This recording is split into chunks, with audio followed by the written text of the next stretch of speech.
Fataoriana ny fanapahan-kevitra izay navoaka ny fitsarana manokana misana ny fifidianana andro antolakandro dia nitondra fanazavana ny Ankolafy Ravalomanana ary nitondra fanehoan-kevitra ihany koa moa momba ny fifidianana sy ny filatsahan-kofidiany Ramatoa Lalao Ravalomanana ity Ankolafy ity. Gaga amin'ny fanapahan-kevitra ny raisin'ny fitsarana manokana misana amin'ny fifidianana na ny CES ny avy ao amin'ny Ankolafy Ravalomanana tsy mitombina hoy Andriamatoa Mamy Rakotoarivelo ny filazana fa ny famatsim-bola iraisam-pirenena no afaka ilazana fa misy ny tsy mety amin'ny fanatanterahana amin'ny fifidianana eto Madagasikara. Tiako anefa ny milaza etona mamerina ngany milaza marimarina kokoa ny nambara ny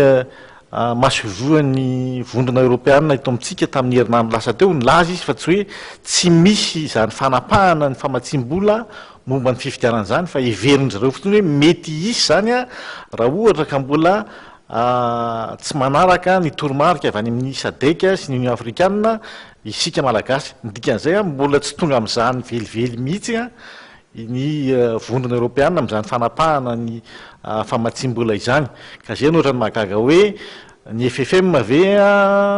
no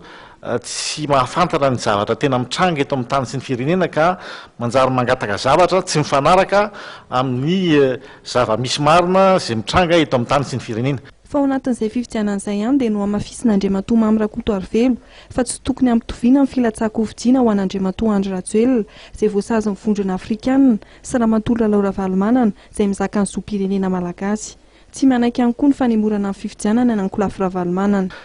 Andriamatoa Andry Rajoelina dia efa nilaza pahy be maso orem-poko orem-pirenena fa tsy latsaka ho fidiana ho filoham-pirenena amin'ny fifidianana filohan'ny Repoblika ho avy zao. Nefa dia niverina tamin'ny teniny iray izy taty aoriana hoe satria hoe nilatsaka Ramatoa Lalao Ravalomanana dia hoe niverina hoe milatsaka koa ny Andriamatoa Lalao Ravalomanana. Ramatoa Lalao Ravalomanana olom-pirenena manana zo feno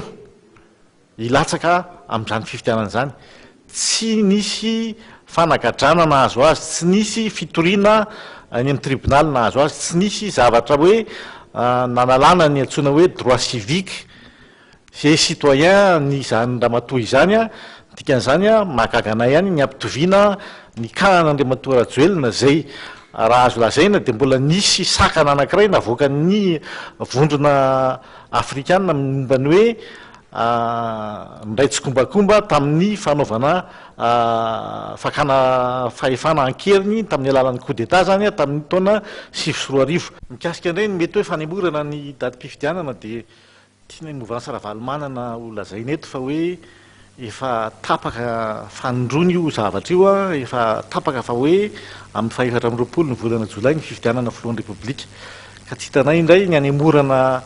hoe antony anemorana an'izany mino zay fa vonona tanteraka ny senity